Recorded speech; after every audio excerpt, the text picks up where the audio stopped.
Lucas always projected a lifestyle that his wife, Paula, with her reserved manner and simple appearance, did not fit into. For him, Paula was ideal for staying at home, taking care of everything with dedication, but she was not the type of woman he wanted by his side at gala events or important meetings. That's when Carla came into his life, young, stunning, full of confidence. She was the opposite of Paula. Carla loved luxury, liked to be the center of attention and, in Lucas's eyes, seemed to be the perfect partner for his business. Carla soon began to accompany him to important dinners and social events, always attracting attention wherever she went. With her by his side, Lucas felt powerful. The extramarital relationship intensified as Carla shone at luxurious parties, being praised by everyone, while Paula remained at home, patiently taking care of the family. Lucas believed that Paula suspected nothing. To him, his wife was completely unaware of what was going on behind the scenes in his professional life. What he didn't know was that Paula, despite her apparent calm, had already noticed the changes in her husband's behavior, the unexpected trips, the meaningless excuses, the urgent business. Instead of confronting him directly, Paula preferred to observe, piece by piece, putting together the puzzle of betrayal. Her patience and loyalty were being tested, and she was waiting for the right moment to act. Lucas, on the other hand, was so confident in his ability to maintain his double life that he never imagined that Paula could be aware of everything. To him, she was just a background figure, someone he believed he could easily control. Little did he know that a surprise was coming. Lucas was sitting in his luxurious chair, hands folded, contemplating the opportunity of a lifetime. The meeting with foreign investors was about to take place, and it was no ordinary meeting. It was the kind of event that could change the course of his company forever. If he could close that million-dollar deal, he would reach a new level of power and influence in the business world. However, beyond the numbers, he knew that image was everything to impress investors. His mind soon began to plan how to ensure that everything would be perfect. For a brief moment, the thought of taking his wife, Paula, crossed his mind. But he quickly dismissed the idea with disdain. Swiveling in his chair, he looked out the window, frowning. Paula? He thought. She would never be up to an event like this. Too simple, too demure. Foreign investors expected brilliance, charisma, and wanted to be charmed. For Lucas, it made no sense to appear next to someone shy and discreet like Paula. He imagined her scene at the meeting, her calm posture, her always measured words. For him, Paula did not have the magnetism necessary to attract the attention of large corporations. And, besides, Lucas thought that his wife was not attractive enough to arouse the interest or earn the respect of investors. In his view, she lacked the glamour he believed was essential for that type of environment. As he spoke to himself in a cold and distant tone, Lucas concluded, no, Paula would never be able to impress them. She can barely handle family gatherings, let alone a negotiation of this importance. It was then that the idea of Carla formed in his mind. With Carla, everything would be different. She was young, charming, and her beauty exuded confidence. The perfect woman to impress those investors. Lucas, feeling victorious, thought that Carla would be the key to success. They will be enchanted by her, she will behave exactly as I dream, and that will put me in a prominent position in the negotiation. Without a doubt, the contract would be closed. The decision was made, Carla would be his companion in that crucial meeting. For Lucas, it was as if he had found the missing piece to complete the puzzle of his rise to the top. He knew that Carla's presence would bring a touch of charm and seduction that the investors would not ignore. At the same time, Paula could not find out anything about this trip. I have to be careful, he thought. She never suspected anything until now, and this time she won't ruin my plans. Lucas began to develop his strategy to travel with Carla without raising suspicions. He knew that Paula was trustworthy, she never questioned his business trips, but he couldn't afford to make mistakes. That night, during dinner, Lucas put the first phase of his plan into practice. Paula was at the table, serving the food with her usual dedication, taking care of every little detail of the house. With a casual tone, while cutting the meat, Lucas began, "Honey, remember that important meeting I mentioned? Well, it's finally scheduled for the end of this week. It'll be quick, just a day or two, but it's crucial to closing a big deal." Paula, as always, looked at him with serenity and confidence, responding kindly, "Of course, dear. I know how important this is to you. Do you need help packing?" Lucas smiled slightly, hiding his satisfaction at seeing that his plan was working perfectly. He knew that Paula trusted him completely, and that was all he needed to move forward without raising suspicions. Lucas, in a light tone, replied, "Thank you, my love, but that won't be necessary. It will be a quick and very intense trip. I prefer to take few things. Besides, it will be a great opportunity to close that $1 million deal with the investors. We have to impress them, and that will open huge doors for the company." Paula nodded. In Lucas's mind, the plan was going impeccably. He had thought of every detail, including making sure that Carla would be available for the date of the trip. The next day, Lucas picked up the phone, with his usual tone of confidence, and called Carla. "Carla, the meeting with the foreigners is scheduled. I want you to be by my side. It will be a big event and your presence will make all the difference in impressing them. I'm sure everything will go perfectly." On the other end of the line, Carla smiled, ready to assume her role as business escort. Everything was in place. Lucas could already picture the scene in his mind: Carla walking into the meeting, the investors' approving glances, the $1 million contract being signed, while Paula would stay home, oblivious to the truth, believing in the facade of a husband dedicated to business. To Lucas, everything seemed perfect. He had the best of both worlds, business success and the ideal company. What he didn't know was that, no matter how well planned his plan was, something unexpected was waiting for him, something that would bring the impact he so wanted to avoid. Lucas was about to see his confidence and control crumble. On the day of the trip to Argentina, he wore a radiant smile, full of self-confidence, as he walked to the airport with Carla.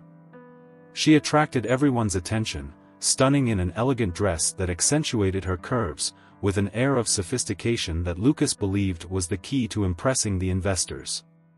As soon as they landed in Buenos Aires, Lucas and Carla went straight to the luxurious meeting room at the hotel, where the meeting would take place. The setting was impeccable, a large polished wooden table in the center, surrounded by leather chairs, and black walls adorned with modern art. The large windows provided a stunning view of the city. The atmosphere was charged with anticipation. This contract could change the future of the company, and Lucas was determined to shine. He strode into the room with an air of superiority, walking past the receptionist without even looking at her, and headed straight for the table where 3 investors were waiting for him. There was a middle-aged man with a serious expression and an aura of authority, a woman who, although ordinary, radiated confidence, and another man who seemed more relaxed but observed everything attentively. Lucas, with a self-sufficient smile, greeted them, "Good afternoon, ladies and gentlemen. It is a pleasure to finally meet you. I am excited to discuss the future of our collaboration." He sat at the head of the table, with Carla at his side, while the investors watched them attentively. Lucas noticed how their eyes immediately turned to Carla, which increased his confidence even more. One of the investors, in a serious tone, began the conversation, "Good afternoon, Lucas. We have great expectations for this meeting." Leaning back in his chair, Lucas adopted a posture of superiority, gesturing to Carla, as if he were introducing her to the world. With an expansive movement, he said, "Before we begin, would like to introduce my wife, Carla. She is a fundamental part of who I am and what we are building together." Carla smiled, and the woman among the investors gave a slight nod, assessing the situation. She smiled at the others, in a gesture of approval, which Lucas immediately interpreted as positive. Everything seemed perfect. The investor, in a polite tone, commented, "It's a pleasure to meet you, Carla. I'm sure your perspective will be valuable." Lucas, not realizing the subtlety of the phrase, quickly responded, "Yes, Carla has a unique vision of the market, and her contribution will be crucial to our success." He felt increasingly confident, with adrenaline flowing as he began to present his proposal, full of confidence. Using graphs and numbers, he spoke enthusiastically, while Carla nodded at the right moments, appearing to be fully committed to what was being said. "We are on the verge of a major revolution in our company," Lucas gestured confidently. "This contract does not only represent an opportunity for profit, but a leap into an innovative future. With your investment, we will be able to expand our horizons." The investors listened attentively, but the woman maintained a more reserved posture, exchanging meaningful glances with the other two, who seemed more receptive. The tension in the air was palpable. Even so, Lucas continued, not noticing the signs. Then, one of the men interrupted curiously, "Lucas, you mentioned some interesting initiatives in the last report. Could you tell us more about how you plan to implement these changes?" Lucas, feeling in control, smiled and replied, "Of course. We are ready to integrate new technologies that will increase our efficiency by 30%, which will not only generate more profits, but will also allow us to offer an even better service to our customers." As they talked, Lucas felt increasingly confident, unaware that something was moving behind the perfect appearances he worked so hard to maintain. The atmosphere in the room began to change quickly. The investor, with an analytical eye, was not only evaluating the numbers, but also observing the dynamic between Lucas and Carla. As Lucas continued confidently in his presentation, he began to feel the weight of the woman's attention. What had previously seemed like a confident speech was now being challenged by increasingly incisive questions. With a firm tone, the investor asked the first question: "How do you plan to deal with the governance challenges that arise with the implementation of these innovations? It is essential to ensure that all stakeholders are involved." Lucas was taken aback. He had not expected the woman to be so direct and precise. His confidence wavered for a moment, but he quickly regained his composure. With a forced smile, he replied, "We are fully committed to maintaining an open dialogue with all parties. Transparency is paramount to us, and we are ready to address any concerns." As he continued to speak, something inside him began to sound an alarm. The conversation was taking a more technical and in-depth turn than he had planned. Carla, who was supposed to be his asset in impressing investors, was not making the impact he had imagined. Her presence was not helping as he had hoped, and Lucas began to question whether he had made the right choice in bringing her on board. The tension in the room was growing. Lucas, in his quest for control and the perfect image, was about to discover that he could not manipulate everything with charm and appearance alone. The investor, who until then had been relatively reserved, began to be more incisive. Her demeanor changed, and now seemed less polite and more focused on the technical details. "Lucas," she continued, with a penetrating look, "can you explain to us how your company intends to maintain control of the infrastructure during this expansion? I have noticed some recent changes in management. How are you handling them?" Lucas hesitated, surprised by the depth of the question. He was not prepared for questions about internal management. Trying to think quickly, he searched for an answer that would not only sound convincing, but would keep his position intact. But at this moment, the tension was palpable, and Lucas realized that the control he believed he had over the situation was slipping through his fingers. Lucas tried to maintain confidence. "Oh, yes, we are adjusting our team to ensure efficient management. We have excellent professionals who are qualified to deal with any changes that may arise." The investor gave a slight smile, as if she had already expected this vague answer. She leaned forward, keeping her gaze fixed on Lucas, and the previously controlled atmosphere began to change. "What can you tell us about the new CFO?" the woman asked, her tone more incisive. I heard that there have been significant changes in operations, especially with the new resource allocation policy that has been implemented. Lucas blinked, confused.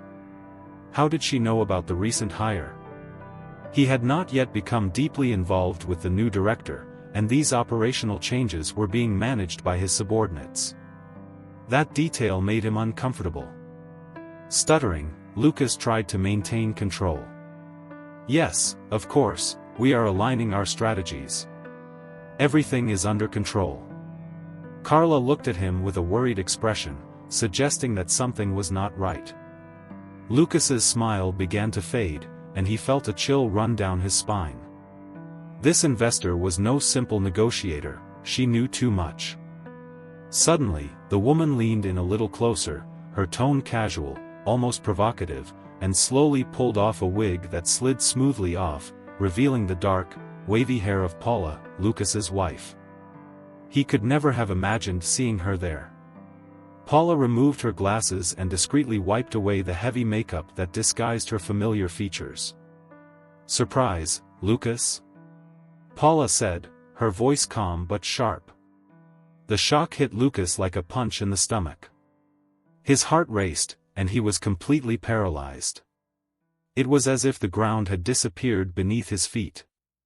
He blinked repeatedly, trying to understand what was happening, but the truth hit him like a thunderbolt. Lucas stammered in disbelief, "Paula, what are you doing here?" Now, without her disguise, Paula kept her gaze fixed on Lucas. Beside her, Carla was paralyzed, completely confused by the situation. Paula, with a calm and controlled expression, replied, "I am one of the main investors in your company. While you were busy trying to deceive me and go out with your mistress, I was quietly building my own empire. I know everything, every move, every meeting.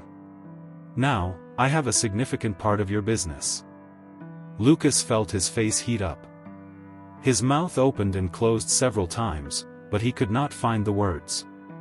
The revelation was like an avalanche, destroying his confidence in everything he had built. It was as if everything was slipping through his fingers. In a still incredulous whisper, he asked, "No, that can't be true. How could you?"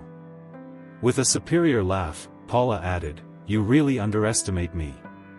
I was accumulating shares and interests in the company, making smart investments. Now here I am, the simple and discreet woman who you thought was not good enough for your business, controlling more than you could imagine." The other two investors watched Lucas with a mixture of surprise and slight contempt. He felt completely exposed and vulnerable. He tried to compose himself, but his hands were shaking slightly as he stared at Paula in disbelief.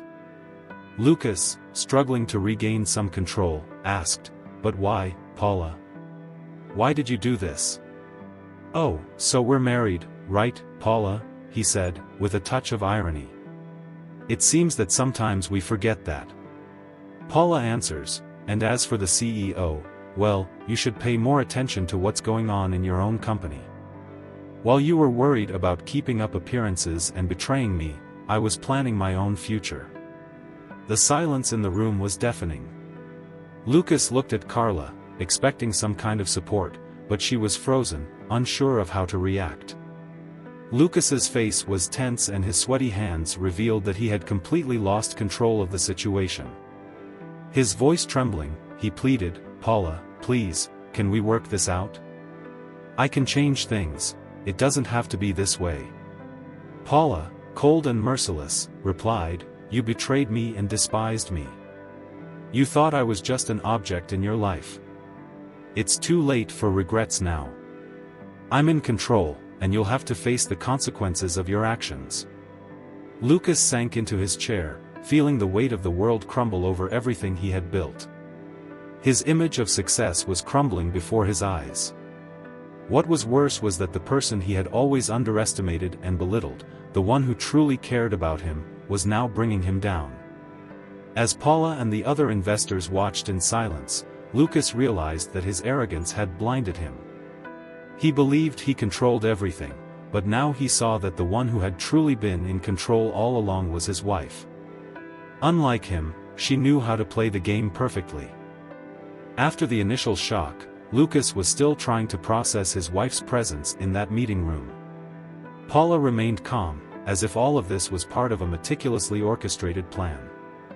The silence in the room only increased the tension. The silence seemed endless until Paula decided to break it, revealing the truth in a calculated and relentless manner. With a calm but firm voice, she said, "Lucas, it wasn't that hard to discover your betrayals. In fact, you were never very good at hiding what you did. I noticed it from the beginning, from the first suspicious look and the first poorly told excuse. Instead of confronting you right away, I decided to use time to my advantage." Lucas, still stunned, tried to maintain his composure, but his breathing was uneven. The other investors watched, impassively, clearly waiting for the outcome of this uncomfortable situation. Carla, his lover, just stared at Paula, not knowing what to say or do. Trying to explain himself, Lucas stammered, "Paula, I can explain." But Paula interrupted him. "You cheated on me with Carla, treated me like an obstacle and belittled me. I already know all of this. It's not just what you did, but what you were doing while you thought you were in control," she continued, crossing her arms and staring at Lucas, who was now completely defeated, feeling his heart race as if he were tied to an invisible chain. Paula, with a cold expression, said, "While you were distracted, I was building something. I watched, learned and studied. Little by little, I acquired shares in your company, making decisions that you can't even imagine. Now, as you can see, I am one of the main shareholders. Every step I have taken in the last few years was carefully planned by me. I saw you stumble, but I never worried. I knew that, at the right time, everything would fall into place, and that moment has arrived." Lucas began to sweat coldly upon hearing Paula's revelations. He had always believed that he was the genius behind the company's success, but now he realized that there was a much more powerful and strategic force behind everything he thought was his personal victory, all orchestrated by his wife's hands. With his voice shaking with despair, Lucas asked, "What about the company, Paula? This is going to destroy it." She replied coldly, "It's not up to me to destroy the company, Lucas. You worked hard to ensure its success, but while you were worried about your appearance, I established the real control. You are just a facade. If anyone can take care of this company, it is me." Paula paused dramatically, observing the impact of her words on Lucas. He realized that he was vulnerable, not only in his image, but also in his business, which was crumbling before his eyes. With a slight smile, Paula continued, "This meeting is organic and I wanted to give everyone the opportunity to see who you really are. It would be interesting to show your lover in a reunion that I myself organized. I organized it, trying to sell a perfect image. And guess what? Everything went exactly as I expected. Now, everyone here knows who you really are." Lucas looked around, feeling the weight of the other investors' stares. The men next to Paula kept neutral expressions, but he knew that, inside, they were judging his lack of professionalism. Completely lost, he tried to compose himself. "Paula, I didn't know. I never imagined that you, Paula," Lucas said, feeling the intense disapproval in her gaze. "I never imagined because you never paid attention to me. You thought I was a simple wife who didn't understand business, just a burden for you to carry. But you betrayed me. I was preparing myself and you underestimated the wrong person." For Lucas, the bitter taste of defeat settled in his mouth. For the first time, he was facing the harsh reality: everything he thought he controlled, including his wife, was slipping through his fingers. The tension in the room was palpable. He knew he was about to lose not only Paula, but also his reputation and, possibly, the company. Paula delivered the final blow: "You don't need me, Lucas. The company doesn't need you. I can manage everything on my own. Now, you can continue parading around with your mistresses, but know that in business, you are nobody." This was his final mistake. The silence in the room was oppressive. Lucas looked at Carla, expecting some kind of support, but she seemed as lost as he was and avoided his gaze, aware that he had been devastated by something much bigger than he imagined. Not knowing what to say, Lucas lowered his head, completely destroyed. He had lost trust and respect and now perhaps even the company he was so proud of. Paula stood up, looking calmly at the other investors, adopting a confident posture. Now that we've cleared things up, we can continue with the details of the partnership. If you'll allow me, I have a few proposals I'd like to discuss. The investors nodded, acknowledging that Paula was the true leader in the room.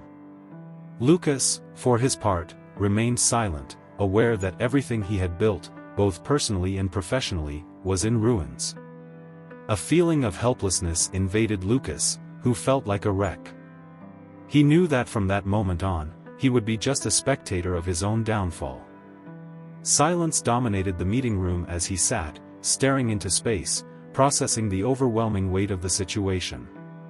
The man who had always believed he was in control now felt helpless. His once unshakable confidence had crumbled, leaving a deep sense of humiliation and regret. Paula, now in command, gave Lucas a firm look before speaking again, her voice echoing with authority. "Lucas, you still have some decisions to make. They will impact both the future of the negotiations and our personal relationship.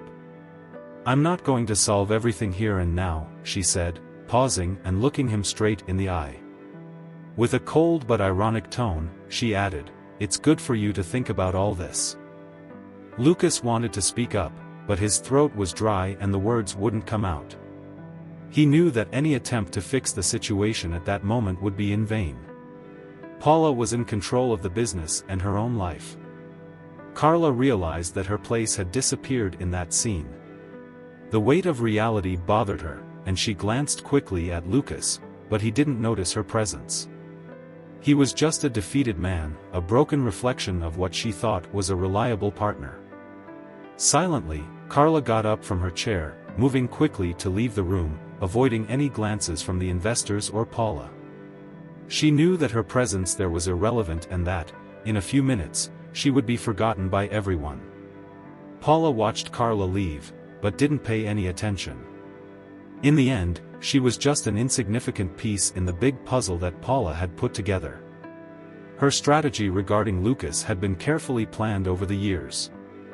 The other investors, noticing the change in the dynamics of the meeting, began to gather their documents, amazed by Paula's posture and control.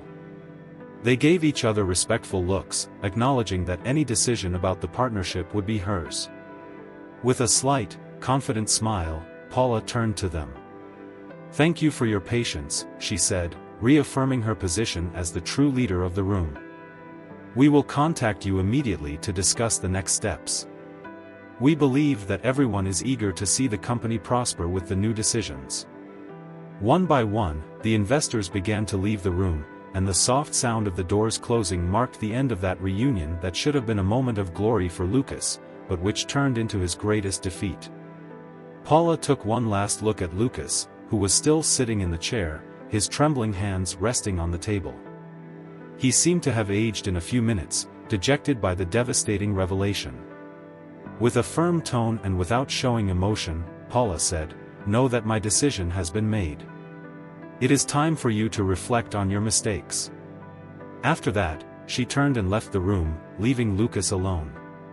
The door closed with a soft click, and the sound echoed in Lucas's mind like the end of an era. He felt completely alone, and the grandeur of the conference room was now suffocating. The bright lights blinded him, and the emptiness around him reflected his new reality. Lucas, who had always prided himself on having everything under control, was now directionless. His career, his reputation, and his personal life were in the hands of Paula, the woman he had betrayed and underestimated. He ran a hand through his hair, now damp with sweat, and let out a long sigh. His mind was confused, terrified of what was to come. The echo of Paula's last words still echoed in his head, "Know that my decision has been made." He sank back in his chair, realizing that he was no longer the successful man he had always thought he was. He had lost everything, and for the first time in his life, he was at the mercy of someone else, the very woman he had despised for years. After the fateful reunion, Lucas saw his life quickly fall apart. Days later, he received an official notification: Paula had filed a lawsuit months earlier, something he never imagined. The lawsuit involved the total division of assets and also affected Lucas's partner, as she controlled a large part of the company, thanks to the shares she had discreetly acquired over the years. The courts did not hesitate to rule in Paula's favor, as she had proven her stake in the company and her direct contribution to the success of the business. This legal victory was a devastating blow to Lucas. Paula officially became the sole owner of the company. Lucas, who had previously seen himself as a great businessman, was now in a very different place. He had lost control of the company he had built, his greatest pride, and this fall was devastating. Paula asked for the immediate dismissal of Carla, the lover who until then had enjoyed the advantages of being by Lucas's side. Carla was abruptly dismissed, without explanation or consideration. When she realized that her advantage by Lucas's side would lead nowhere, she disappeared from his life. The man she had thought was powerful was now just a shadow of his former self, and she did not hesitate to leave him behind.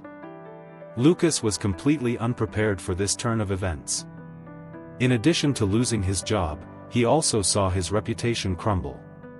The support of those around him disappeared, and he was left alone, dealing with the consequences of his choices. The luxurious apartment, the cars, and the comfortable life he had built were undone in a matter of days. Meanwhile, Paula prospered. Completely in control of the company, she closed a $1 million contract with foreign investors, guaranteeing even greater growth. She quickly reshaped the company according to her vision and ran the business with a skill that Lucas never imagined she had. The dream contract, which Lucas had so desired, was now in the hands of his ex-wife, who knew very well how to manage and multiply victories. Lucas watched from afar, helpless. Each new announcement of success from the company was a painful reminder of his defeat. He had lost everything because of his pride and his betrayals, and now he saw his empire flourish in the hands of Paula. And you, what would you do if you were in Lucas's or Paula's shoes? Would you make different decisions? Did Lucas deserve this ending, or did Paula go too far? Leave your opinion in the comments. We want to know what you think. If you liked this story and want to see more incredible twists and turns like this, don't forget to like it, share it with your friends and subscribe to the channel. Don't miss the next video.